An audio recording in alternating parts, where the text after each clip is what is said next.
I invested $500,000 in my son's restaurant, hoping for family pride.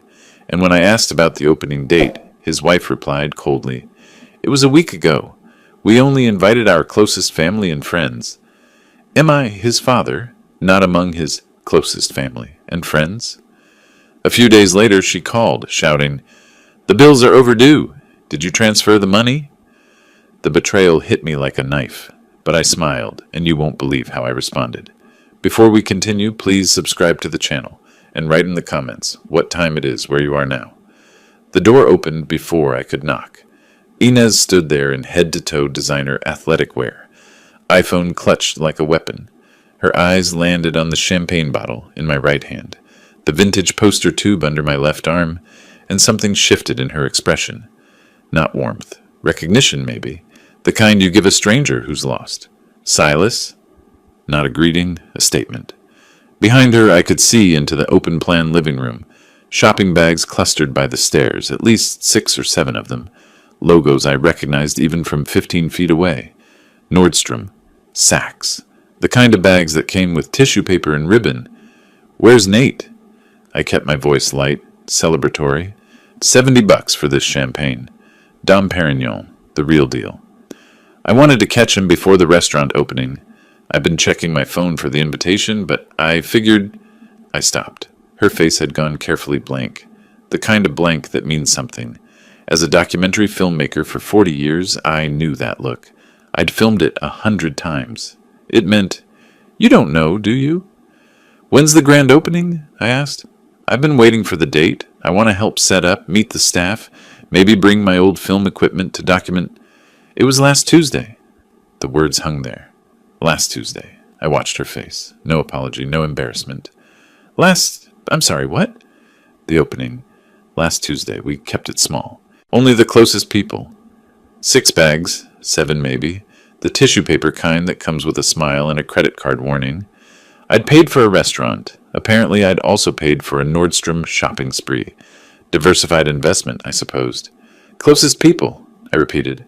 The champagne bottle grew warm in my hand. "I gave you $500,000. And we're grateful." She leaned against the doorframe, relaxed, like we were discussing weather. "But it's our business, Silas. Your money doesn't make you a partner." "Our business? I funded half the startup capital. You gave Nate money. That doesn't mean you get to show up whenever you want." I set the poster tube against the porch railing. My hands needed something to do besides shake. "I'm his father. And this is his restaurant, his dream, not yours. I paid for the dream. You wrote a check." She pulled her phone from her pocket. Checked the screen. Put it back. "That's different." My phone came out. Muscle memory. I pulled up Nate's contact. Hit call. Inez watched me, eyebrow raised. Nate answered on the 4th ring. Kitchen noise behind him. Clattering. Voices. "Dad, I'm kind of in the middle." "Your wife just told me the restaurant opened last week." Silence. Then, "Yeah, we meant to call." "Meant to call? I invested $500,000? "Dad, listen, we can talk about this later. I'm slammed right now." "Nate, I'm standing on your doorstep with champagne." The line went dead. The dial tone hummed in my ear. Professional disconnect. The kind you give telemarketers. My son had just telemarketed me. "You need to leave." Inez's voice had gone cold. Sharp. "I'm Nate's father. And this is Nate's house. Our house. You're not welcome here right now." "Not welcome. I paid for your dream." "You wrote a check, Silas. That's all. Don't confuse that with having rights." My GoPro. I carried it everywhere. Habit from 4 decades of documentary work. You never stop recording. You never know what you'll catch. It came out of my jacket pocket. Small. Black. Innocent looking. I hit record. "What are you doing?" Inez straightened up. "Documenting." I kept my voice level. "That's what I do." "You can't film me." "Public doorstep. Technically I can."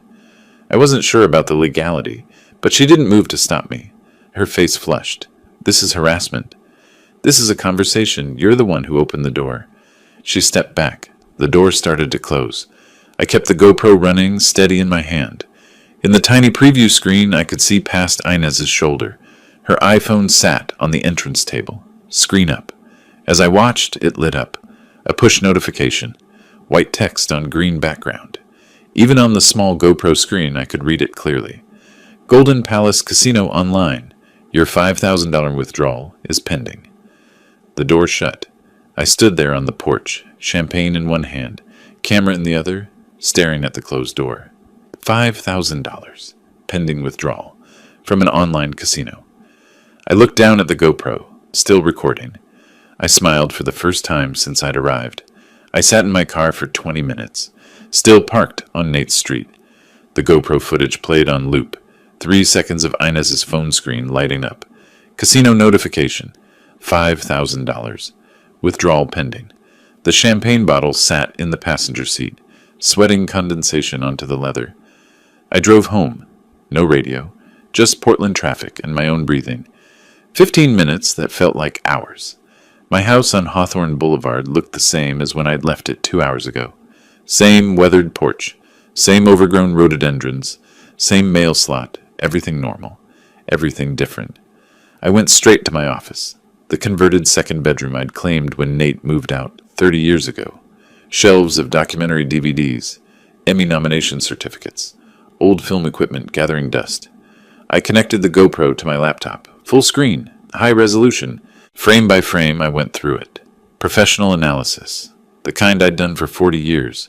Looking for the truth hidden in plain sight. Shopping bags. At least 8, not 6. Nordstrom. Saks. Neiman Marcus. One from Tiffany's. The entrance table. Mail stacked up.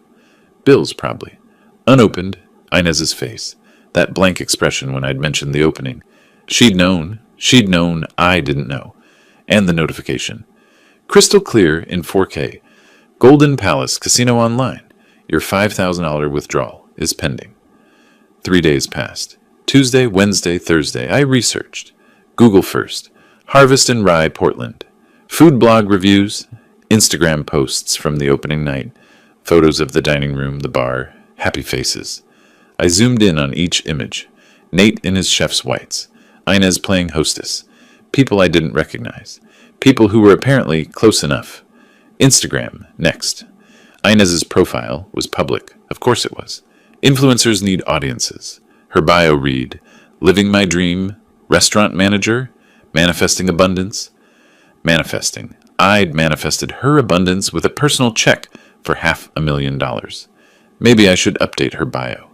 Successfully conned father-in-law, master manipulator, online casino enthusiast, photo after photo, Michelin star restaurants, designer boutiques, spa days, wineries, each post captioned with inspirational quotes about living your best life and manifesting abundance. It was 2 a.m. Wednesday when I did it, deep in her Instagram archive, 8 months back. A photo of her and Nate at some charity gala. Black tie, big smiles. Caption, grateful for the people who believe in our dreams. My thumb slipped. Double tap, heart icon, red. No, no, no, no, no. I unliked it. Fast. 3 seconds maybe. Did notifications work that fast? Did Instagram send an alert even if you unliked immediately? 2 a.m. 76 years old. Stalking my daughter-in-law's Instagram. This was my life now. Thursday afternoon. My phone rang. Inez. I stared at her name on the screen for 3 rings before answering.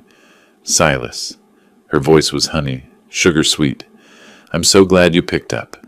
I said nothing. Let the silence sit. I wanted to apologize for Monday. I was stressed, and I snapped at you. That wasn't fair. No, I said. It wasn't. The thing is... A pause. I could hear the calculation. We're in a bit of a crisis. The walk-in cooler died last night. Completely fried. The repair estimate is $18,000. $18,000. And we've got supplier invoices coming due. $23,000. And the landlord is threatening to terminate the lease if we don't... How much do you need? I kept my voice flat. If you could help us with $50,000, it would... $50,000. I laughed. Couldn't help it. $50,000. This is funny to you? Her sweetness was curdling. Fast. I'm just appreciating the irony. Monday, I'm not close enough to be invited to the opening.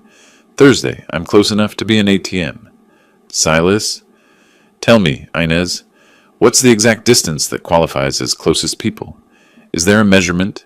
Because I'm trying to figure out where $500,000 falls on that scale. Silence. Then, "You invested in this business." "Did I?" "Because investments usually come with paperwork, contracts, partnership agreements.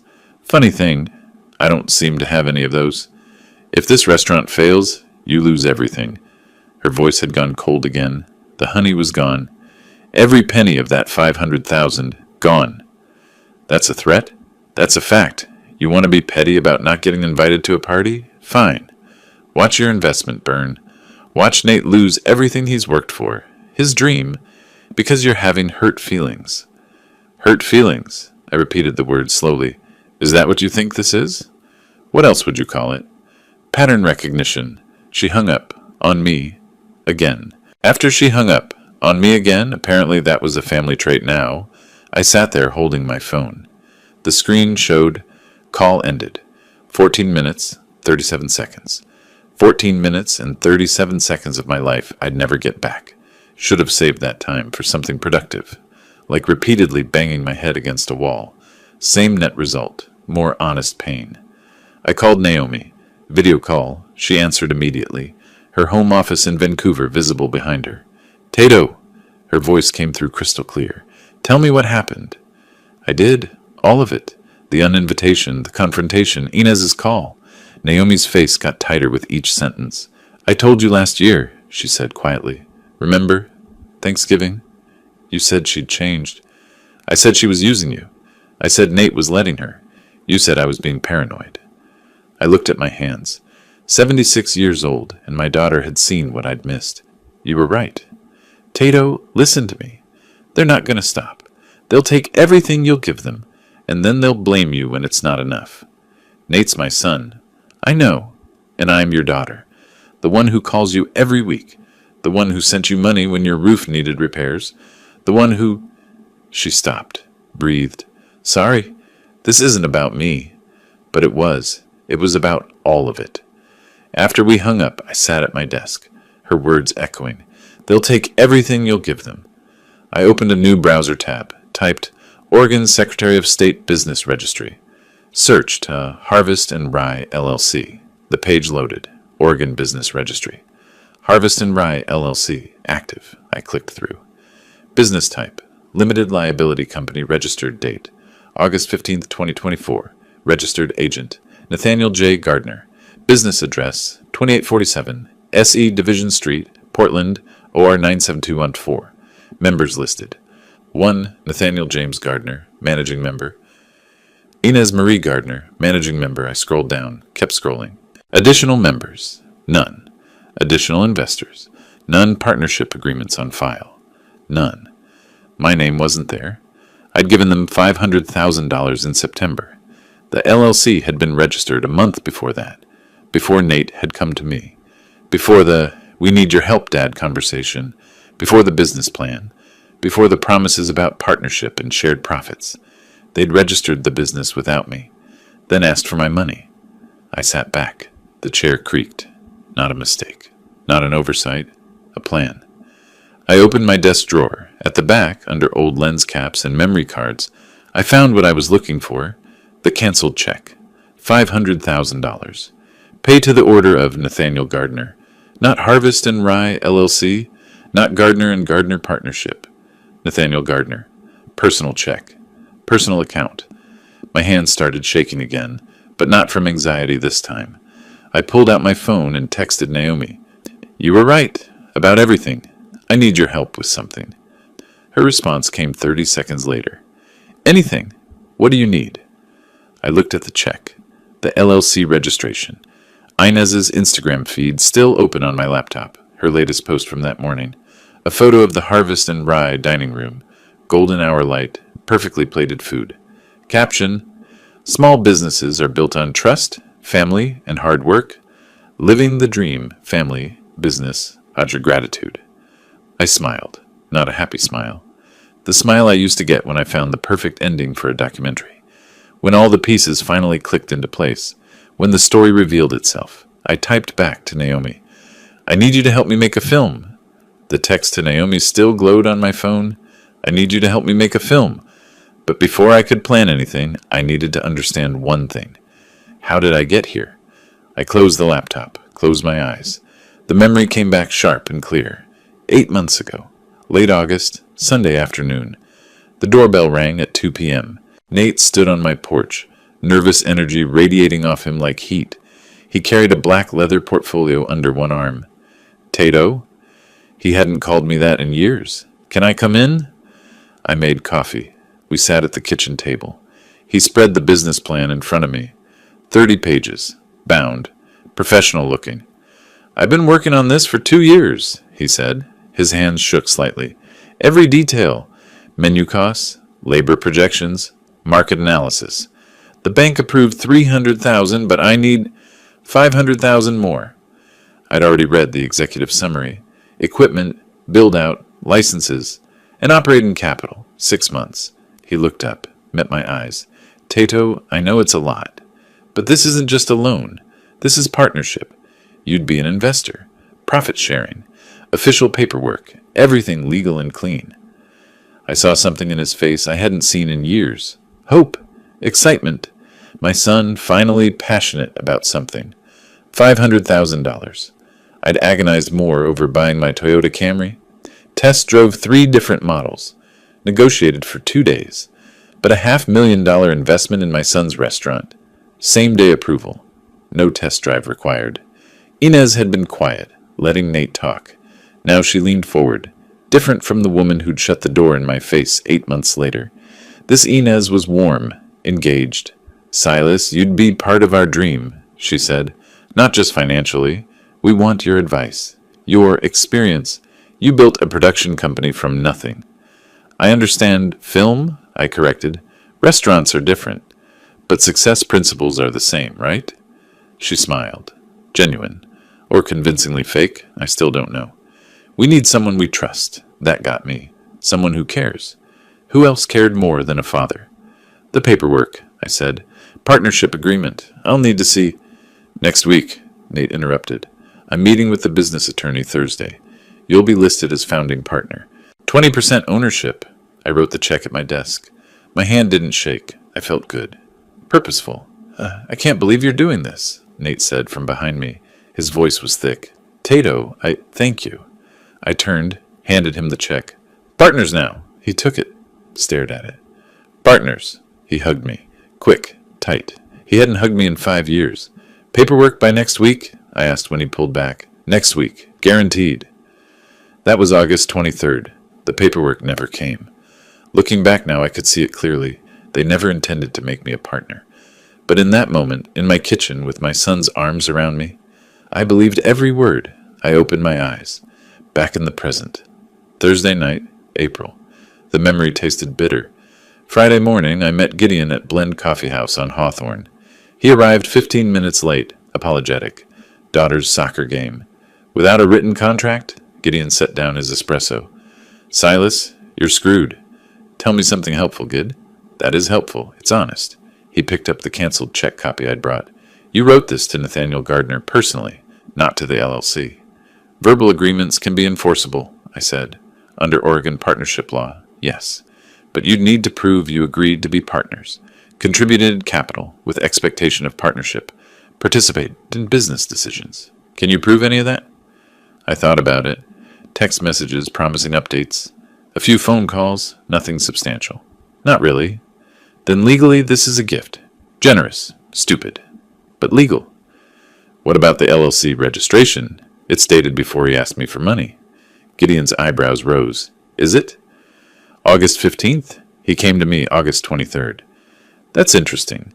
Suggests premeditation, but still doesn't give you ownership. $500,000? No contract? No paperwork? I'd spent 40 years making documentaries about financial fraud, and I'd become the world's easiest mark. If I pitched this story to a producer, they'd reject it as unrealistic. So I sue? I asked. Drag my son into court? That's one option. Long shot, expensive, ugly. Family relationships destroyed forever. Gideon watched me. But you're not going to do that. No. Then what? I looked out the caf, window, Hawthorne Boulevard, Sunday afternoon, people walking dogs, living normal lives. You know what I did for 40 years? I said. I documented truth. I showed people who they really were. You're going to make a documentary. I'm going to make them famous. Gideon sat back. A slow smile spread across his face. That's either brilliant or insane. Why not both? We talked another hour. He offered to write a demand letter, $500, friendship discount. I declined. He understood. If you're going to do this your way, he said, at least let me review what you create before you show it publicly. Make sure you're not committing libel. Deal. I drove home, went straight to my spare bedroom. The closet held boxes stacked floor to ceiling, camera cases, tripods, lighting equipment, microphones. The last time I'd used this camera, I was filming a documentary about pension fraud in Milwaukee. The irony wasn't lost on me. I'd interviewed elderly victims who'd trusted family members with their retirement money. Never imagined I'd join their ranks. I set up the Sony FS7 on my desk, connected it to my laptop. The screen glowed. I opened my laptop, created a new folder, Harvest of Lies, documentary project. Inside, subfolders, subject interviews, empty. B-roll footage, empty. Financial documents, timeline, empty. Script outline, empty. My phone buzzed. Text from Gideon. Serious question. Are you really going to make a documentary about your son? I typed back. Not about my son, about betrayal. 3 dots appeared, disappeared, appeared again. Make sure you can live with the consequences. I looked at the camera, at my reflection in the black lens. 76 years old, gray hair, lines around my eyes from 40 years of squinting through viewfinders. Not broken. I picked up the camera, attached the battery pack. Time to make a documentary, I said out loud. The camera's red recording light blinked on. I started making calls. Portland food critics, a tech-savvy colleague's grandson who knew hidden cameras, my old post-production editor. Halfway through my third call, my email notification chimed. From Naomi Sullivan. Subject, I'm coming to Portland. Tato, I booked a flight. Arriving Thursday. We're doing this right. You're not fighting them alone anymore. Also, I have some information about Inez you're going to want to hear. Call me tonight. I stared at the screen. Thursday, 3 days away. Information about Inez, my daughter, my ally. I felt something I hadn't felt in 2 weeks. Hope, not for reconciliation. Hope for justice. Naomi arrived Thursday afternoon. I picked her up at PDX and we drove straight to my house. She'd taken 4 days off work, left her husband with the kids, booked a last-minute flight. Okay, she said in my kitchen, spreading her own file of documents on the table. Before you start your documentary, you need to see this. She pulled out a credit report. Inez Marie Winters. 23 pages. How did you get this? I asked. Naomi's mouth twitched. I have a friend in banking. Public record search plus skip tracing techniques. Everything here is legally obtained. My architect daughter knows skip tracing. My husband had debt issues before we married. I learned things. She tapped the report. Look at this. Nordstrom card. $23,000 balance. Saks. $18,000? She's maxing out every card. I scanned the pages. Golden Palace Casino. Multiple charges. Online gambling. I marked all gambling-related transactions. 47 in the last 6 months. 47? She has a problem, Tato. A serious problem. And she used your money to feed it. By Friday morning, I had a plan. Phase 1. Document everything. The restaurant had been open 2.5 weeks. Time to become their best customer. Friday night, 6:30 p.m. I walked into Harvest and Rye. The hostess seated me at a corner table. The waitress approached. Young. Name tag, Kendra. Can I start you with something to drink? Coffee, please. Black. I smiled. Friendly old man smile. Restaurant just opened, right? How's it going? Fine. Flat. Practiced. Menu's right there. Friend recommended this place. You like working here? Her eyes slid away. It's a job. Not enthusiastic. Staff morale problem. I made a mental note. My GoPro in the messenger bag by my feet captured everything. The menu was pretentious. Farm-to-table seasonal vegetables harvested with intention. I ordered the scallops. $28. For 3 scallops. $9 per scallop. The scallops arrived. They were perfect. Seared beautifully. Nate was talented, no question. Too bad his talent came with a side of betrayal. Saturday. Sunday. Monday. I came back each day. Same section, same waitress. Taking notes, using my phone constantly. Monday afternoon, I positioned myself near the bar. Inez's voice carried from the back. Phone pressed to her ear. No, Dennis, you can't do that. We had an agreement. Pause. I understand you have other clients, but we're talking about $23,000 in product. Longer pause. Fine. Next week. We'll pay next week. But if you cut us off before then, I will personally make sure every restaurant in Portland knows. She stopped, listened. That's not a threat. It's a promise. Click. She hung up, stood there a moment, deep breath. Then she smoothed her shirt, smiled, walked back toward the dining room, passed within 3 feet of me, didn't even glance over. I had it all on audio. Crystal clear. Tuesday evening. I sat at my usual table. Kendra brought water without being asked. What are you doing here? I looked up. Inez stood at my table, arms crossed, face flushed. 2 other tables had gone quiet. Eating dinner, I said calmly. The scallops are supposed to be. You've been here 4 nights in a row. The food's good. You sit alone, you take notes. Kendra says you're always on your phone, recording things. I set down the menu, kept my voice level. I'm a customer. I'm allowed to be here. Not when you're harassing us. Harassment? I ordered food. I paid. That's called patronage. Her voice rose. This is stalking. You're obsessed. About what? I interrupted, quieter, harder. Tell these nice people what I'm angry about. She stopped, looked around. The room was listening. You need to leave, she said. Now. Or what? You'll call the police? Tell them I'm eating dinner? Tato. Nate's voice, from behind her. He'd come out of the kitchen, chef's whites, exhausted. What are you doing? Eating your scallops. Please don't make this harder. I'm making this harder. I wrote you a check for $500,000. You excluded me from your opening, and now I'm not allowed to buy dinner? The dining room was silent. Every eye on us. Nate looked at Inez, at me, back to Inez. Maybe you should go, he said quietly. I stood, slowly, put $40 on the table. Okay, I said. I'll go. I walked past Nate, stopped at his shoulder, spoke quietly, just for him. You were 8 years old the first time you made me breakfast. Scrambled eggs, bacon.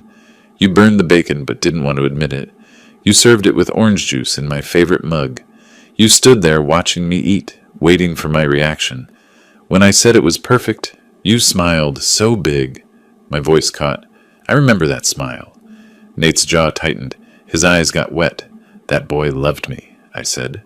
I wonder where he went. I walked out. Through the window, I saw Nate standing there, frozen. Inez pulling at his arm. Public humiliation. Again. At this rate, Nate would ask me to leave his birthday party. Oh, wait. I probably wouldn't be invited to that either. I sat in my car, hands on the steering wheel, not starting the engine. Stupid. Sloppy. Obvious. I'd been so focused on gathering evidence, I'd forgotten basic fieldwork, surveillance. 101. Be invisible. I pulled out my phone, texted Naomi. Made a mistake. Burned cover. Her reply. What happened? Tell you at home, but I got something good out of it. What? Nate's face when I left. He looked destroyed. 3 dots. Pause. Tato, do you want revenge or reconciliation? I looked at my reflection in the rearview mirror. I'll let you know when I figure it out. Wednesday morning, 10 a.m. I opened my laptop. Inbox, 147 unread emails. One caught my eye. From Truth Hurts 2020 proton.me. Subject, you want to know the truth? I clicked. Mr. Gardner, you want to know where your money really went? Check Inez Winter's credit history. You'll need her SSN, number listed. DOB, March 15th, 1991. Her laptop, MacBook Pro, rose gold. Password, Harvest 2024. She keeps a spreadsheet called Personal Finances Private in Documents. It tracks everything. Every casino deposit, every lie. Golden Palace Casino account, username, Inez W. PDX. $43,000 in debt to them alone. You deserve to know. Nate deserves to know. You didn't hear this from me. Someone who cares about the truth. I read it 3 times. Someone inside. Someone with access. But who? I screenshot the email, sent it to Naomi. Got this. What do you think? She video called immediately. Who sent this? No idea. Could be a trap. The password is too specific. Harvest 2024. This is someone close. What are you going to do? I don't know. This crosses a line. What line? Between observation and invasion? She stole your money. And I can prove that without breaking into her computer. Can you? Naomi's voice was gentle. You tried confronting them. They kicked you out. You talked to a lawyer. He said no case. Someone's handing you evidence. Someone anonymous. Maybe their agenda is justice. We hung up. I stared at the email. Harvest 2024. My phone buzzed. Text. Unknown number. Did you get my email? I froze. Type back. Who is this? 3 dots. Someone who's tired of watching her destroy everything. Check the laptop. Why are you helping me? Dots. Longer pause. I'm not helping you. I'm helping Nate. He deserves better. But he won't listen to anyone who loves him. Maybe he'll listen to the truth. Do you work at the restaurant? Doesn't matter who I am. Matters what I know. How do I know this isn't a trap? You don't. That's what makes it interesting. 3 dots. Check the laptop by Friday. She's downloading everything to a USB drive this weekend. After that, the evidence disappears. How do you know that? Because I'm close enough to see everything. Tell me your name. No. Why should I trust you? You shouldn't. But you're desperate. And desperate people take chances. The messages stopped. I waited. Nothing. I looked at my laptop, at the email, at that password. Someone who's tired of watching her destroy everything. Someone close enough to see everything. This was either the best gift I'd ever received or the most elaborate trap. Only one way to find out. Friday morning, May 2nd. I woke up knowing what I had to do. The anonymous email sat in my inbox like a lit fuse. Harvest 24. The laptop password, evidence waiting. But first, I needed professional help. The kind that didn't leave fingerprints. I called Marcus Reeves at 7 a.m. He answered on the second ring. Former LAPD detective turned private investigator. We'd worked together 7 years ago on a documentary about insurance fraud. Silas, his voice was gravel and coffee. It's 7 in the morning. Someone better be dead, or you better be paying. I'm paying. I need financial forensics. Deep background, everything legal. Legal's expensive, semi-legal's cheaper. Let's start with legal and see where we end up. We met at a coffee shop on Hawthorne. I slid the folder across the table. Bank statements, Instagram screenshots, the LLC filing. I need to know where $500,000 went, I said. My son's restaurant. His wife's spending. Something doesn't add up. Marcus flipped through my amateur documentation. This your son? Yeah. And you're investigating him? I'm investigating the truth. If he's clean, great. If not, I shrugged. What if you don't like what I find? Then at least I'll know what I'm dealing with. I pulled out my checkbook. 3 days. Everything you can get legally.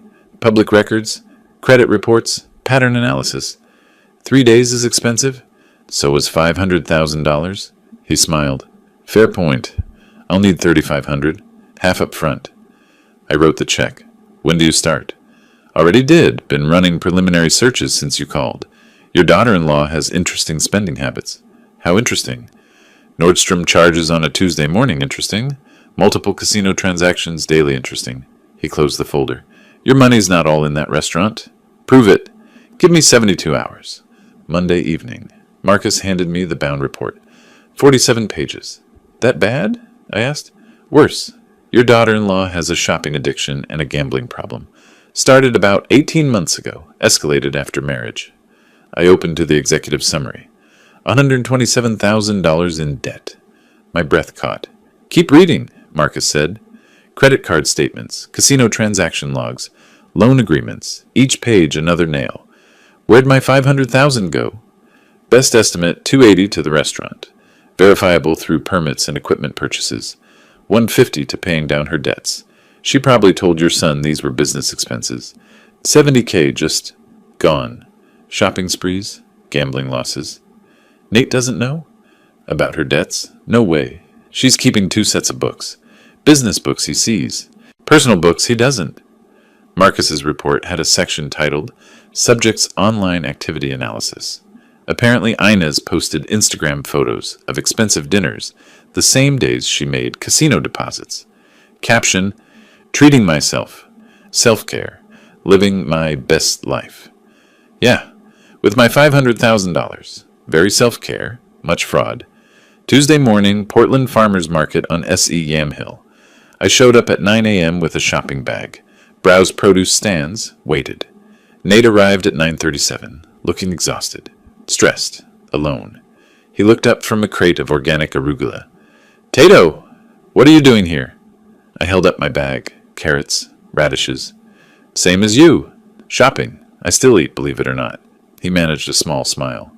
"I used to come here every Saturday, remember? You'd help me pick produce. You always bought me cookies anyway. What kind of father denies his kid cookies?" I examined an heirloom tomato. "How's the restaurant?" His shoulders sagged. "Honestly, harder than expected. Money's tight. Suppliers want payment up front now. All my money went into the business, though, right? The full 500,000? Every penny?" No hesitation, complete conviction. "Inez shows me the books monthly. Equipment costs ran over. Licensing fees were higher.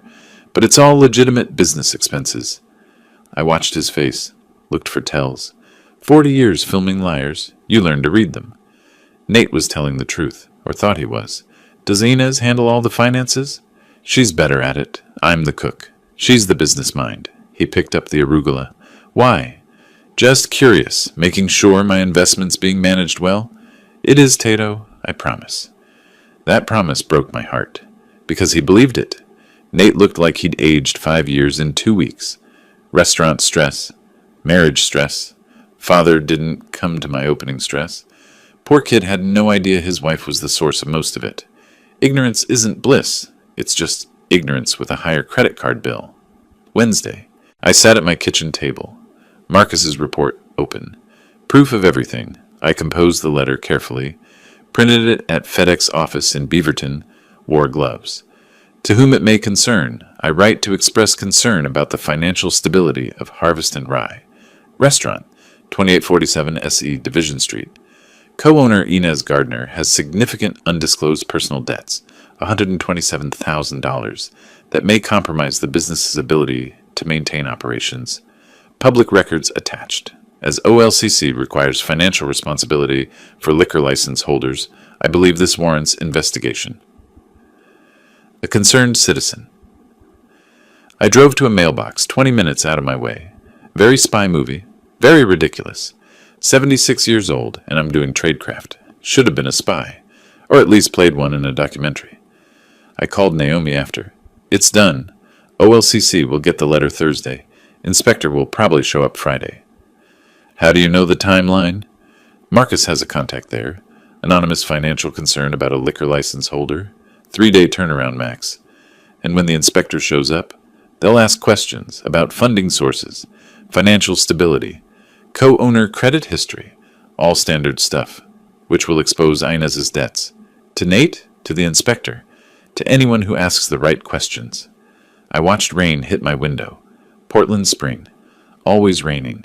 He'll find out, finally. Are you ready for that conversation? Which one? The conversation where he learns his wife's a liar? Or the one where he learns I'm the one who exposed her? Both. No, I admitted, but I'm doing it anyway. Friday morning, May 9th, 10:27 a.m. I parked across the street from Harvest and Rye.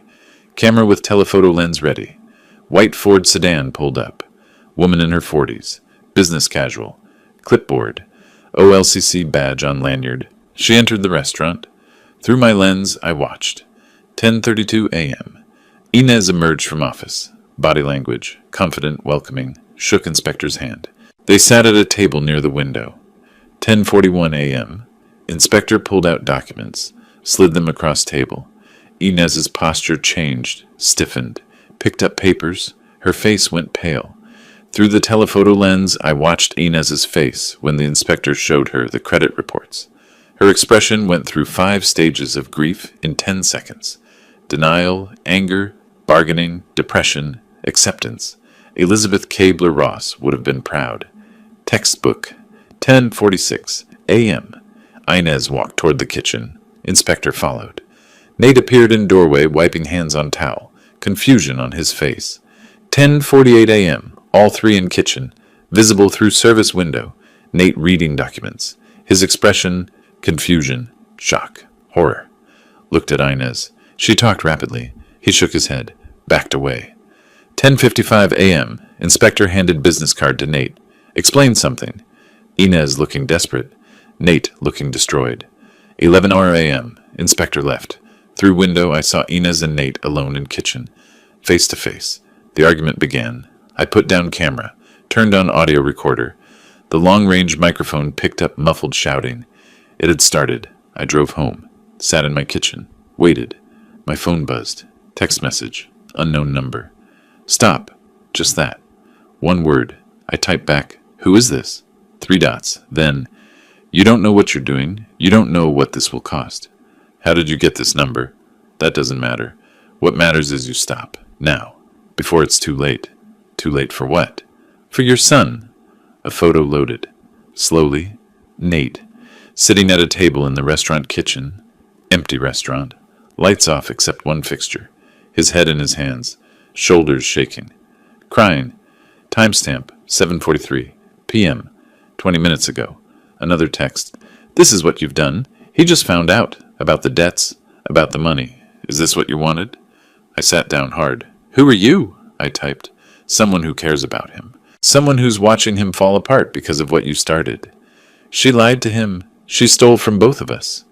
I know, but he didn't. And now he's paying the price for her sins and your revenge. I looked at the photo again. My son. Destroyed. He needed to know the truth, I typed. Did he? Or did you need him to know? I had no answer. Stop! The text came again. Stop before you lose him forever. I can't stop what's already started. Then you've made your choice. You'll regret it. The conversation ended. I sat in my kitchen holding my phone, looking at the photo of my crying son. My phone rang. Different unknown number. I answered. Hello? Breathing. Ragged. Then, Tato? Nate's voice. Broken. Nate, are you okay? She lied to me. He was crying. About everything. The inspector showed me. She has debts. So many debts. And she used your money to... A sob cut him off. I didn't know, Tato. I swear I didn't know. I believe you? Do you? Because right now I don't even believe myself. How could I not see it? I wanted to tell him. Wanted to confess. I'm the one who sent the letter. I'm the reason the inspector came. But I didn't. Where are you? I asked. The restaurant. Inez went home. I can't face her right now. Come to my house. I can't. I need to think. Nate, listen to me. I have to go. He hung up. I stood there, phone in hand. Photo of my crying son on the screen. I'd gotten what I wanted. The truth exposed. But looking at that photo, I felt no satisfaction. Only dread. Nate didn't come to my house that night. Didn't answer my calls. I sat up until 2 a.m., phone in hand, staring at that photo of him crying. Saturday morning, I drove past the restaurant. Closed. Sign in window. Private event today, closed to public. No private event, just a marriage imploding. That's when I remembered I'd installed that camera. 3 days ago, testing surveillance equipment, I'd mounted a small wireless camera in the alley across from Harvest and Rye's kitchen for documentation. It transmitted to my laptop via encrypted Wi-Fi. I'd forgotten about it after the OLCC inspection. Now I opened the feed and watched my son's marriage fall apart in real time. Saturday, 5:15 p.m. Through the open kitchen window, audio came through crystal clear. Nate's voice, loud, anguished. $127,000? $127,000? Inez, it's not that simple. The inspector showed me everything. Credit cards maxed out. Casino accounts. You told me those charges were business expenses. They were. The business needed. Nordstrom isn't a business expense. Golden Palace Casino isn't a business expense. Silence. Then Inez, quieter. You don't understand the pressure I'm under. Pressure? I work 16-hour days, and you've been stealing from my father to fund your shopping and gambling. Don't you dare judge me. You think it's easy being married to you? I'm tired of competing with your father. This isn't about him. Everything is about him. He's controlled you your entire life. He chose not to come to our opening. That's a lie. It's not. I invited him. He said he was too busy. You're lying. Show me the text. Pause. Too long. Show me, Inez. I deleted them. You deleted the thread. Of course you did. I was protecting you. He smothers you. I freed you from him. Freed me. You isolated me. You turned me against my own father. For what? So you could steal his money? I have a problem, okay? But I was trying to protect you. By destroying everything I've built. By ruining my relationship with my father. Then maybe you should have been a better husband. Get out? What? Get out of my restaurant. It's our restaurant. Nothing is ours anymore. Get out before I say something I'll regret. Out! Sound of footsteps. Door slamming. Engine starting. Then silence. Long, terrible silence. Then sobbing. My son alone, crying. Watching your son's marriage implode through a laptop screen while sitting in your kitchen eating leftover pasta is a special kind of hell. Very 21st century. Very dystopian. I should make a documentary about it. Oh wait, I already was. I closed the laptop, sat in darkness. My phone rang. 2:30 a.m.? Nate. Tato? His voice was wrecked. What's wrong? Everything. A shaky breath. I need to tell you something. About the opening. I already knew. But I let him talk. Inez told me you couldn't come. Said you had a conflict. I believed her. I thought... His voice broke. I thought you chose not to be there. I drove there. I brought champagne. Your wife told me it had already happened. I know. She lied. To both of us. About everything. The debts. You know about those? I hesitated. The OLCC inspector mentioned financial concerns. She stole from you, Tato. $150,000. She told me it was business expenses, but it was her debts. Her shopping. Her gambling. I know. You know? How long have you known? Does it matter? Yes. Were you investigating us? Is that why you kept coming to the restaurant? Truth or lie? Partial truth. I wanted to understand where my money went. And you found out my wife's a liar and a thief. I found out your wife has problems. Serious problems. That's generous? He laughed bitterly. I don't think I can stay married to her. That's a decision only you can make. She manipulated me. For years. Made me think you were controlling when really she was. Turned me against you. And I let her. You didn't let her. She manipulated you. There's a difference. Is there? Because right now I feel like an idiot. You're not an idiot. You're a good man who trusted the wrong person. I want to make this right, Tato. I want to pay you back. We'll talk about that later. Right now, where are you? The restaurant. I'm sleeping here tonight. Come to my house. No, not yet. I need time. Silence. Phone connection humming. Tato? Yeah? I'm sorry. For everything. For not checking with you. For believing her. For treating you like you didn't matter. My eyes burned. You matter to me. Always have. Always will. I don't deserve that. You're my son. Deserving doesn't enter into it. He cried quietly. I let him. Get some sleep, I said finally. We'll talk soon. Okay, Tato, I love you. I hadn't heard those words from him in years. I love you too, kid. Sunday. I called Naomi. Video call, showed her the footage. You recorded their fight? Horror in her eyes. I didn't mean to. The camera was already there. I forgot about it. And you kept recording? Yes. Tato, that's private. That's their marriage falling apart. You can't use that. It's evidence. It proves Inez manipulated both of us. It shows a woman having the worst day of her life. You want to put that in a documentary? I looked at the footage, paused on Nate's face, twisted in anguish. I don't know what I want anymore.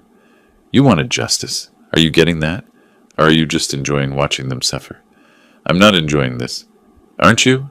There's a moment where the camera stays on him, crying, for 3 full minutes. You kept recording. Why? I don't know. I think you do. Monday. Certified mail arrived. Court summons. Inez Gardner versus Silas Gardner. Civil suit for harassment and defamation. Hearing scheduled June 3rd. The lawsuit claimed I'd systematically harassed and defamed Inez, causing severe emotional distress. Severe emotional distress. From the woman who stole $150,000 from me. The irony was so thick you could spread it on toast. Tuesday, I met Gideon at his office. She's smart, he tapped the summons. Legally speaking, this is a good move. How is suing me a good move? She's flipping the narrative. You're no longer the wronged investor. You're the stalker ex-father-in-law. She's the victim. That's ridiculous. Is it? You went to the restaurant 4 days in a row. Took notes. used recording equipment, sent anonymous complaints to government agencies. I was investigating fraud, which you can't prove without admitting to surveillance that may have violated privacy laws. He leaned back. This is why I told you not to do this alone. What do I do? 2 options. 1, settle. Drop everything. 2, fight. But that means discovery. Her lawyers will dig into everything you've done. If any of it's legally questionable, you lose. Those are my options. Surrender or risk jail. Welcome to litigation. I told him about the footage, the fight, the hidden camera. His face went pale. You recorded them? Audio and video? Yes. Did they know it was there? No. Did they consent? It's an alley, public space. Was the microphone directional? Pointed at their private conversation? I hesitated. Yes. Silas. He set down his coffee. Slowly. Oregon is a 2-party consent state. You can't record private conversations without consent. That recording is illegal. But it proves you committed a Class A misdemeanor. If that recording becomes known, you don't just lose the civil case. You face criminal charges. The room felt cold. What do I do with it? Delete it. Now. I can't. It's evidence. It's poison. If you try to use it, you lose. If they find out about it, you lose. But it shows the truth. The truth doesn't matter if obtaining it was illegal. I didn't delete it. I backed it up to 3 encrypted drives. I won't use it. I said, promise me. I promise I won't use it. In court. Gideon's eyes narrowed. That's a very specific qualifier. It's the best I can offer. Tuesday evening, I was backing up the footage when my email chimed. From Truth Hurts 2025 proton.me. I opened it. Mr. Gardner, you've been busy. OLCC complaint. Very clever. But you made a mistake. Inez knows you're investigating her. How? Because I told her. Yes, I'm the one feeding her information. I'm the one who suggested she sue you. Why? Because you needed a villain. You needed Inez to overplay her hand, and she did. When she sued you, she opened herself to discovery. You can now legally compel her financial records. Everything I've been giving you, you can demand it officially. She thinks she's attacking you. Really, she's giving you exactly what you need. You're welcome. But here's what you need to know. The camera in the alley? Inez doesn't know about it yet, but she will, because I'm going to tell her. Not to hurt you, to push her to make another mistake, to make her paranoid. It's a trap, for her, but you're going to get caught in it too, unless you're smarter than I think you are. Your anonymous friend, I read it 3 times. The anonymous emailer wasn't helping me. They were playing chess, moving pieces, and I was one of them. My phone rang. Unknown number. Hello? Mr. Gardner. A voice I didn't recognize. Male, young, calm. I know you just read my email. Who is this? Someone who's been watching both of you. You and Inez. Playing your little game. It's fascinating. What do you want? I want what you want. Nate free of Inez. But I also want something you don't want. What's that? I want Nate free of you too. The words hit like a punch. What? You're as controlling as she is. Just in different ways. She manipulates through lies. You manipulate through money and guilt. I'm his father? Exactly. You've spent years making him feel like he's not good enough. Inez amplified that, but you planted it. That's not true. Isn't it? You gave him $500,000. But with strings, with expectations, with the demand that he prove himself worthy of the great Silas Gardner's investment. I opened my mouth, closed it. No words came. See? You can't even deny it. Who are you? Someone who loves Nate more than either of you do. Someone who's going to make sure he ends up free. Even if I have to burn down both of your lives to do it.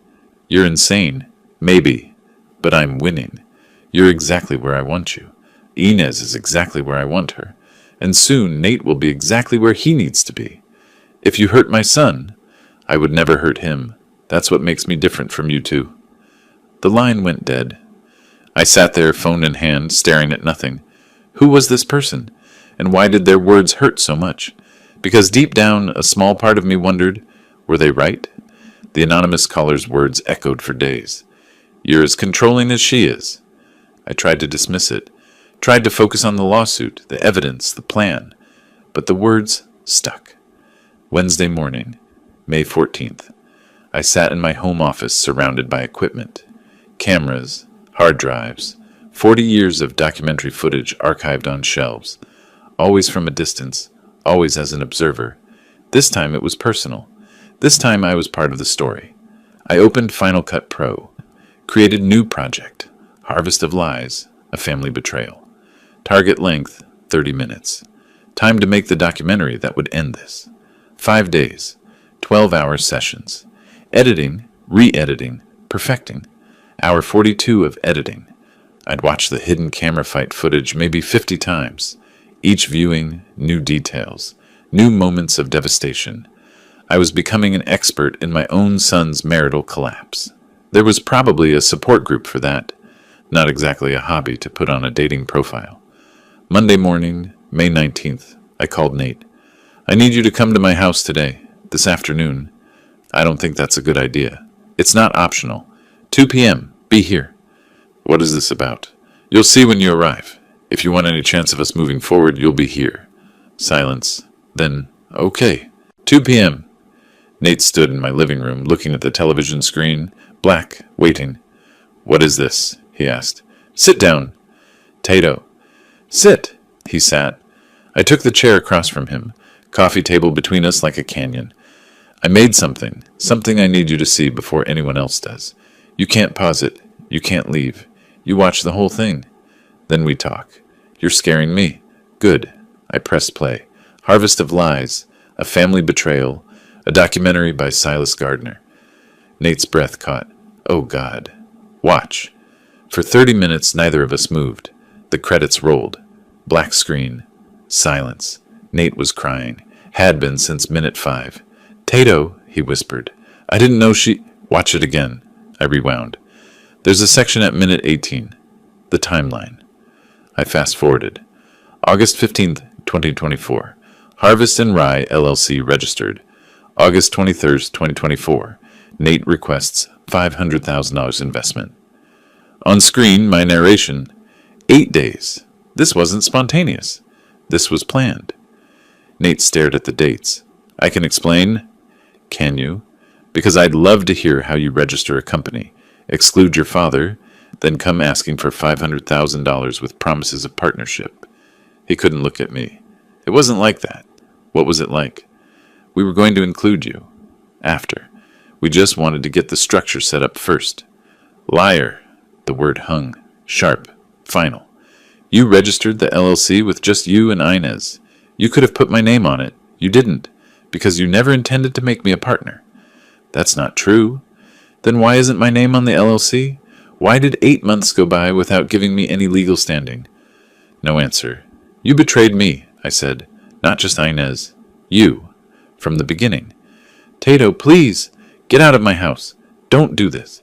Get out. Before I show this documentary to everyone you know.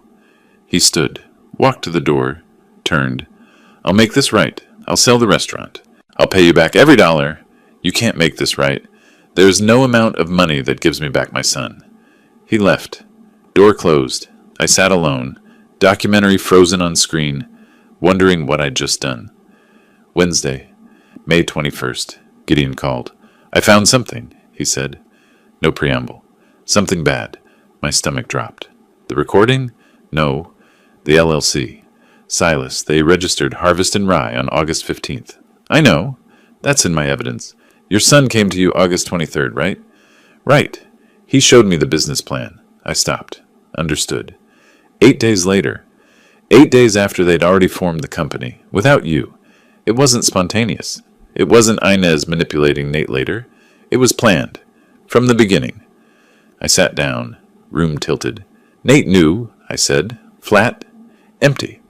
Nate knew. I printed the documents. Drove to the restaurant. Walked into kitchen.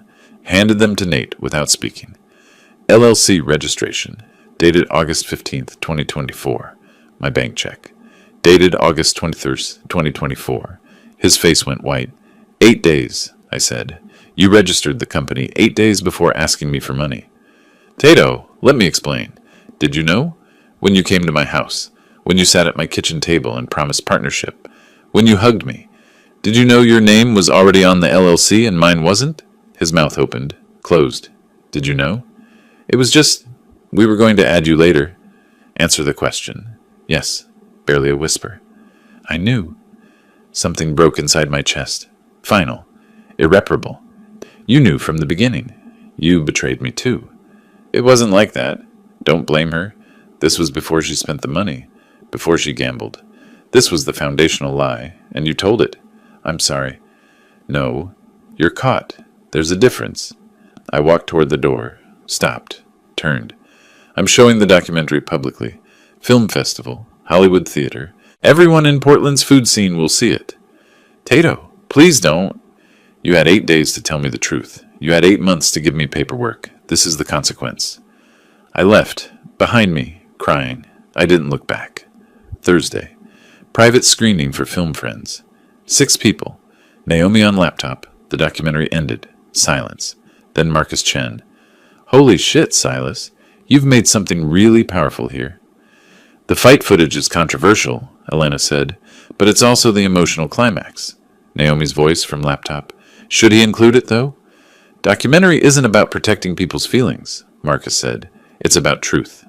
After others left, Naomi's still on video. Tato, are you really going to do this? Yes. Nate made his choice. When he registered that LLC without you. When he took your money with promises he never intended to keep. Those were his actions. This is the consequence. That's cold. You taught me that. You used to say actions have consequences. That's not punishment. That's math. I was talking about Halloween candy, not destroying your brother's life. Same principle.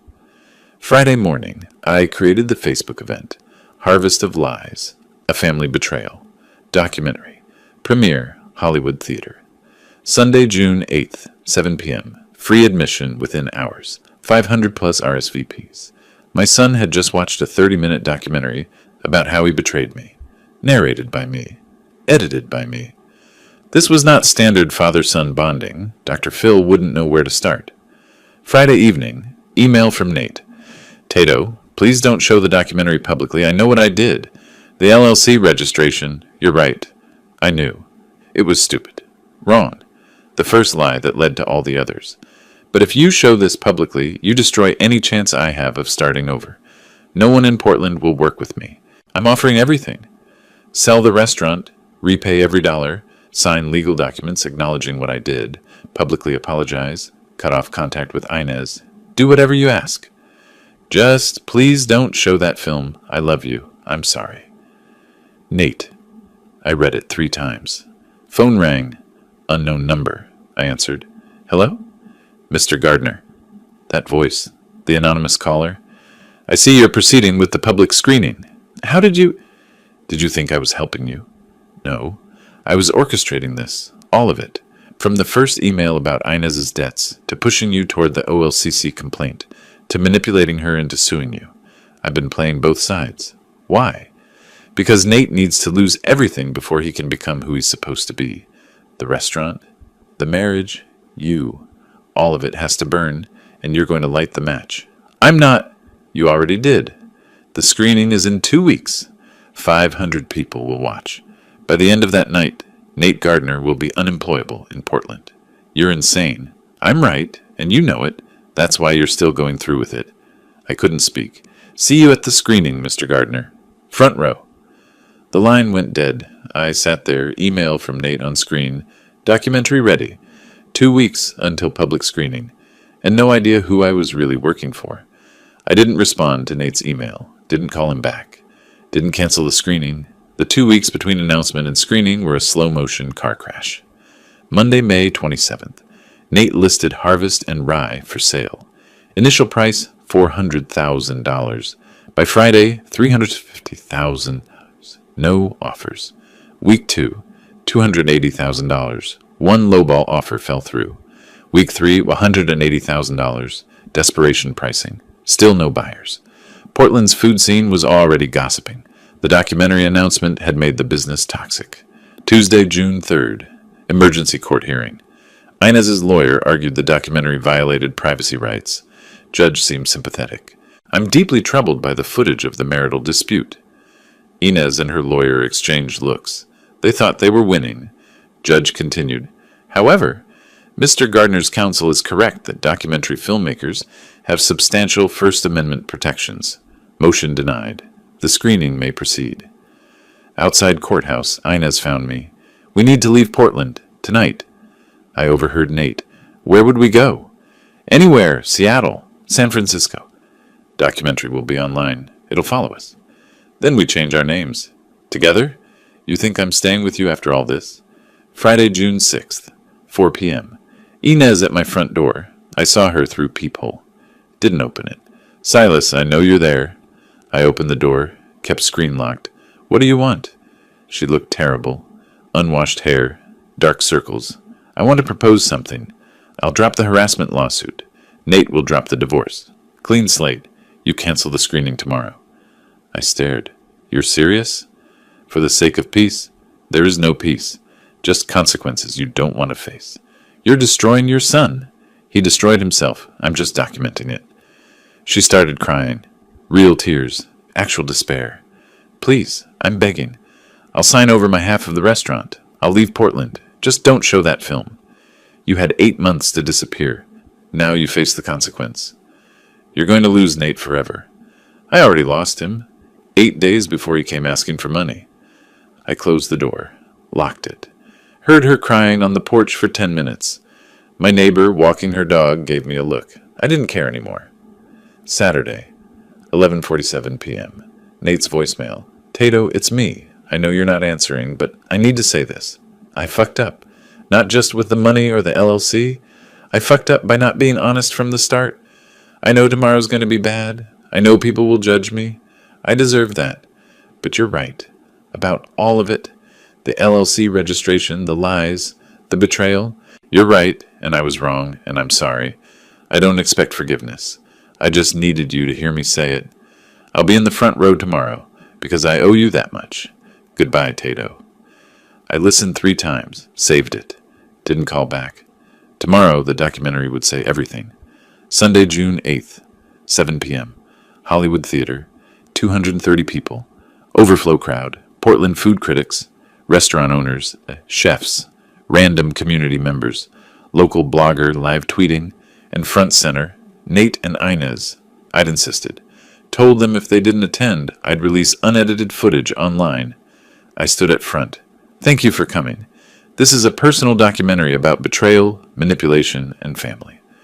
I sat in back row, watched the audience watch my life fall apart. The documentary played, my narration, the financial breakdown, Marcus's investigation, $127,000 in debts. Audience, angry murmurs, head shaking.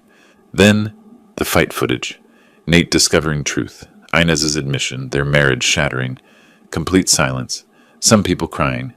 I glanced toward front. Nate and Inez's silhouettes. Frozen. Trapped. The LLC revelation. August 15th. Registration. August 23rd. Money request. Audience. That's fraud? Someone said loudly. Final section. My reflection on betrayal. Image of unopened champagne bottle. Screen faded black. Silence for 3 beats. Then applause. Starting scattered. Building. Within seconds. Standing ovation. They were applauding. For me. For my documentary about my broken family. This was my vindication. It felt like attending my own funeral. Everyone saying nice things. Very touching. I was still dead inside. Q&A session. Woman. How are you coping? Me. 1 day at a time. Lie. I wasn't in therapy. Should be. Man. Did your son know about the gambling? Me. Not initially. He discovered it when the inspector revealed it. Food critic. What happens to Harvest and Rye now? Me. That's my son's decision. I'm no longer involved. Another woman. Are you and your son speaking? Pause. No. We're not. Sympathetic sounds. Young man. Is your son here? Is he watching this? I looked toward front center. Saw Nate's silhouette. Yes, he's here. Audience turned. Stared. Nate didn't move. Just sat there. 230 people staring at him. Moderator quickly. Next question. But damage done. Everyone knew. A man asked, Did you consider mediation? I smiled. No. I considered making the documentary and showing it to everyone my son knew professionally. That's basically extreme mediation. Nervous laughter. Screening ended. People leaving, shaking my hand. saying powerful and brave. I felt numb. I found him in men's bathroom, sitting on floor in corner stall. Nate! He looked up, face red, eyes swollen, destroyed. Everyone knows now. Everyone saw. I know. I can't work in Portland anymore. They all watched me betray my father. I'm done. Nate, you got what you wanted. You destroyed me. Publicly, professionally. Congratulations.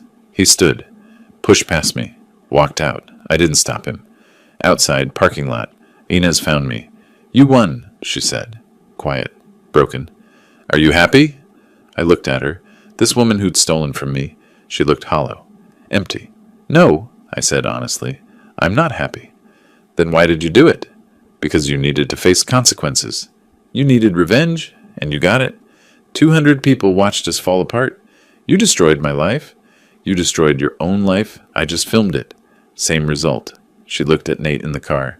You destroyed him too. He'll never recover from this. Never work in Portland again. You took your son and you broke him. Publicly, professionally, permanently. He broke himself? No. He made mistakes. I made worse ones. But you weaponized those mistakes. You turned family pain into public entertainment. You stood in front of 200 strangers and showed footage of your son crying.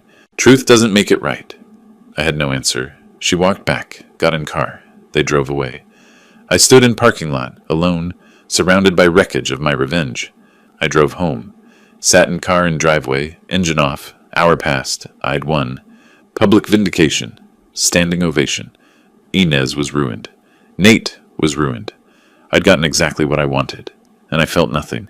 Just hollow. Phone buzzed. Unknown number. Impressive show. You did exactly what I hoped. Destroyed Nate completely. Now he's free of everyone, including you. Thank you for your service. I stared at the message. I'd been played from the beginning. I texted back, Who are you? 3 dots. You'll find out soon. Tonight, actually.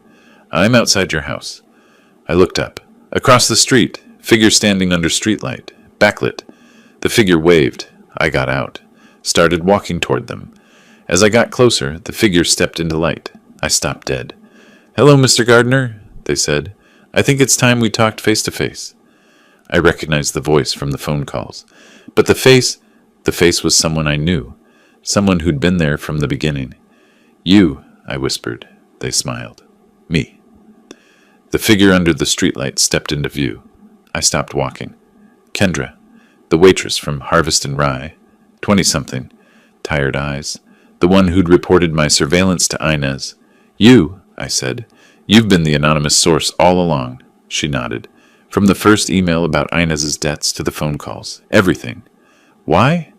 Because Nate needed to lose everything before he could start over. The restaurant was draining him. Inez was destroying him. And you? A pause.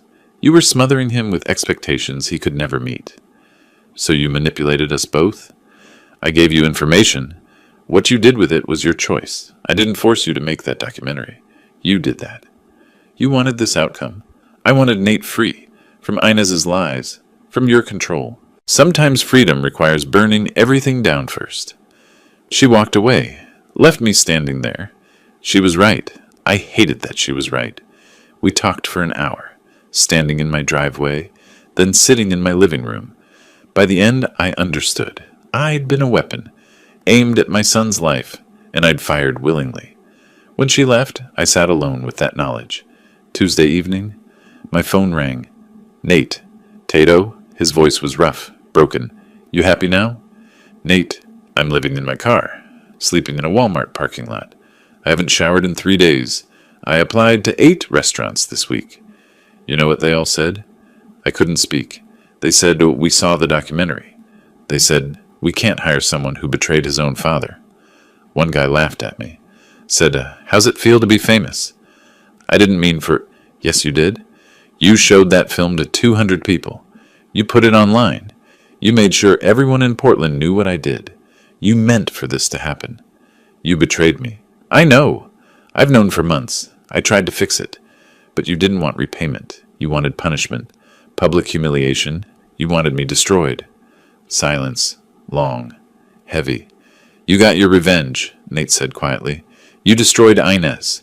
You destroyed our restaurant. You destroyed my reputation. Congratulations, you won. But I'm your son, and you didn't just punish me. You killed any chance we had of being family again.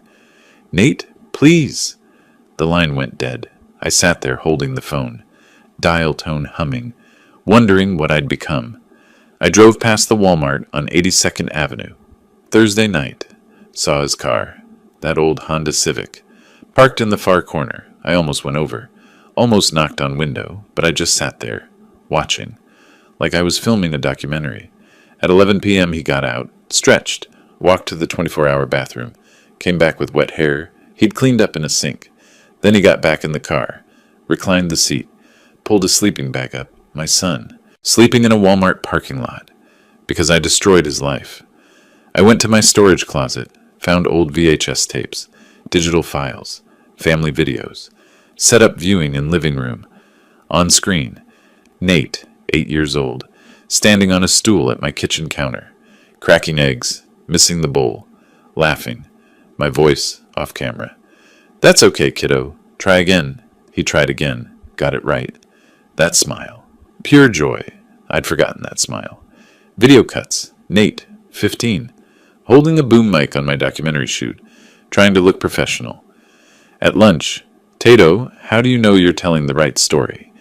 I'd answered, you tell the truth. You show people as they really are. Good advice for exposing criminals. Terrible advice for treating your son. Another cut. Nate, 25, culinary school graduation, me and audience camera running. When he crossed stage, he looked directly at me, mouthed, thanks, Tato. I zoomed in, caught it perfectly. His gratitude, his pride, his love. When did that change? I turned off the TV, sat in darkness, cried until I had nothing left. Wednesday, Naomi called. Tato, I heard about the restaurant closing. Yeah. And Nate called you? How did you? He called me too. Crying. Said you destroyed his life. He betrayed me, Naomi. The LLC registration, the lies. I know. And he was wrong. But when he begged you not to show the documentary, what did you do? I showed it anyway. When he offered to sell everything and repay you, I said it wasn't enough. Did you forgive him? Silence. Did you? She pressed. No. Why not? Because he hurt me. Because I needed him to understand. You needed him to suffer. You needed revenge, and you got it. But now what? You won. He's homeless. His career's over. Are you happy? I couldn't answer. Revenge isn't the same as justice, Tato. Justice would have been, get your money back, get an apology, set boundaries. What you did was revenge. And revenge doesn't heal anything. He betrayed me first, and you betrayed him back. Worse, you're even now. Is that what you wanted? I don't know what I wanted. Then figure it out, before you lose him permanently. She hung up. Friday. Package arrived, manila envelope. From Inez. 4 handwritten pages. Neat cursive. Dear Silas, I don't expect forgiveness, but I need to explain. I grew up poor. Really poor. When my mother got cancer, the medical debt buried us. I was 19. The debt was $87,000. When I met Nate, I saw a way out. Not just money, love, someone who believed in me. But the debt never went away.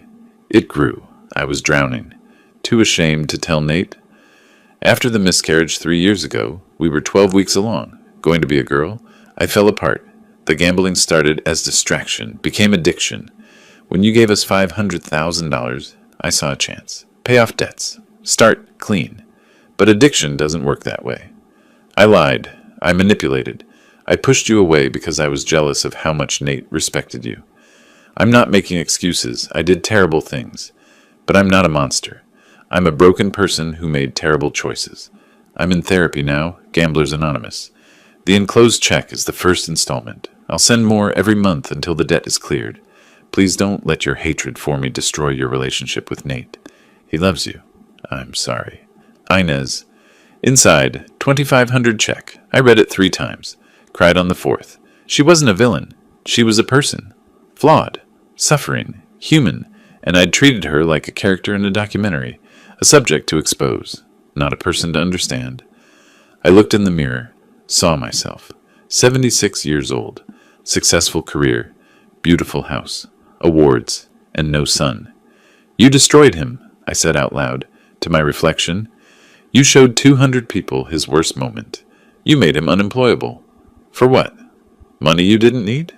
Pride? My reflection didn't answer. You won, and you lost everything that mattered. I turned away, couldn't look at myself anymore. I called Gideon. 11 p.m. Silas, everything okay? No, nothing's okay. I need you to withdraw all the lawsuits. What? Why would you? Because I destroyed my son's life, and I need to fix it before it's too late. Silence. Then, what do you need me to do? Help me figure out how to give Nate a second chance. Not money, not pity. A real chance to rebuild. That's not really my area. You're a smart guy. Figure it out. I need business structures. Something that helps him without enabling. Something that says, I forgive you. But there are conditions.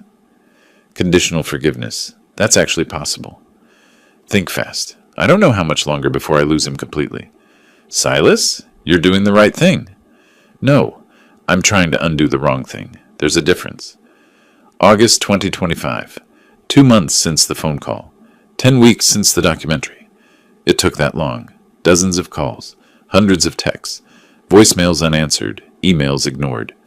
Finally, Nate agreed to meet. One conversation. Laurelhurst Park, Northeast Portland. Saturday morning. The bench where I taught him to ride a bike at 6. I arrived early. Sat. Waited. At 10 a.m. he came. Walked up from parking lot. Looked different. Thinner. Hair longer. Worn but clean. Like he'd made an effort. He sat on the opposite end. 3 feet between us. Might as well have been 3 miles. For a minute, neither spoke. Just sat. Watched kids on playground. Dogs barking. Portland summer sounds. Finally, I broke silence. I was wrong. He looked at me. Surprised. Wary. About what? Not about being angry. Not about feeling betrayed. Those feelings were valid. You did betray me. I paused. But I was wrong about how I responded. The documentary. The public screening. Showing that footage to 200 strangers. Making you unemployable. That wasn't justice. That was cruelty. And I'm sorry. Silence. Nate's eyes filled with tears. As your father, my job was to teach you accountability. I did that. But I went too far. I prioritized revenge over relationship. Pride over family. That was wrong. And I'm sorry. He wiped his eyes. Looked away. Looked back. I don't know what to say. You don't have to say anything. I just needed you to hear it. You hurt me. But I hurt you worse. And I'm sorry. Tato, let me finish. I watched old videos. You at 8, 15, 25. I watched you grow up. Saw the moments I was proud. And I realized I took that person and I destroyed him. Publicly. Because I was hurt. That's unforgivable. But I'm asking you to forgive me anyway. He broke down, sobbing, full body sobs. I moved closer, put my arm around him. He leaned into me. Father and son. Broken. Together. When he could speak, he pulled back. Inez manipulated me, but I let her. I could have questioned things. Could have insisted on paperwork. But I didn't. Because part of me wanted to prove I didn't need you. Stupid pride. And it cost us everything. We both made choices. But yours were worse. I lied about money. You destroyed my life. We're not equal here. No, we're not. That's why I'm apologizing first. What do you want from me? I want to be your father again. Not your creditor, not your judge, just your father. If you'll let me. I pulled a folder from my bag, handed it to him. What is this? Open it. He did. Read. Eyes widened. You bought me a food cart space? Alberta Street. Good location. 18-month lease. Equipment included. 6 months operating capital. But there are conditions. What conditions? Therapy. Weekly. For 6 months minimum. Financial counseling and transparency. You show me your books monthly. Not because I don't trust you. Because trust needs to be rebuilt. With evidence. Why? After everything? Because I remember you at 8 years old, making scrambled eggs, burning the bacon, serving it anyway with that huge smile. I said it was perfect. Because you made it. And that made it perfect. I touched his shoulder. People make mistakes. Bad ones. You did. I did. The question isn't whether we made mistakes, it's what we do after. I'm choosing to try. Are you? He nodded. Couldn't speak. Just nodded. I don't deserve this, he whispered finally. You're right. You don't. Desert and deserve don't matter. What matters is, what do we do now? Keep punishing each other? Or try something different? What if I fail? Then you fail and we deal with it. Together. Like family should. Deal? Deal. We shook hands. Then hugged. Really hugged. It felt like coming home. October. Email from Inez. Dear Silas, I heard about Second Harvest. I'm glad Nate has a second chance. I'm in therapy. 4 months clean from gambling. Working at a nonprofit helping people like me. Sending monthly payments to repay what I stole. Thank you for giving him another chance. Inez, I replied. I accept your apology. Not because what you did is okay, but because I understand now you're a person, not a villain. Keep going to therapy. Keep helping others. That's redemption. One condition. Stay away from Nate. He needs space. Good luck. December. Christmas morning. Second Harvest food cart. Naomi's kids ran around. She video called her husband in Vancouver. They're coming, one kid yelled. I looked up. Nate locking his bike. Another beside him. 2 bikes. For you, he said, presenting one. Vintage Schwinn cruiser. Restored. Thought we could ride to farmer's market. Like old times. This is too much. You gave me a second chance. A business. A future. I'm giving you a bike. Naomi called. Stop arguing. It's Christmas. Ride the damn bikes. We both laughed. She's bossy, Nate said. Gets it from her mother. We stood there. Bikes between us. Portland winter morning. Gray sky. Drizzle threatening. Ready? I asked. Ready? We rode through Alberta neighborhood. Down to farmer's market. Like 20 years ago. Behind us, Naomi's voice. They're crying on bicycles. This family's ridiculous. But she was crying too. Inside the food cart earlier, Nate had cracked eggs into a bowl. Professional now. No spills. Scrambled? I asked. Of course, what, with bacon? Not burnt this time. I like the burnt bacon. Liar! We both laughed. First real laugh in a year. He plated the food. Set it in front of me, stood back, waiting. I took a bite. Perfect. He sat across from me. Tato, I'm going to pay you back. Every dollar. Forget the money. What? I don't want your money. I want this. Sunday mornings, breakfast, you cooking. Us talking. Every week. That's the payment. His eyes teared up. That's not enough. It's everything. Forgiveness isn't saying what you did was okay. It's saying what you did hurt me, but I choose relationship anyway. This? Us? That's forgiveness. And it's enough. He nodded. Couldn't speak. We ate in comfortable silence. Now, riding through Portland, bikes side by side, I thought about the year, the betrayal, the revenge, the cost. I'd spent months destroying my son's life, then 4 months rebuilding it. Destruction is always faster than creation. Revenge is easier than forgiveness.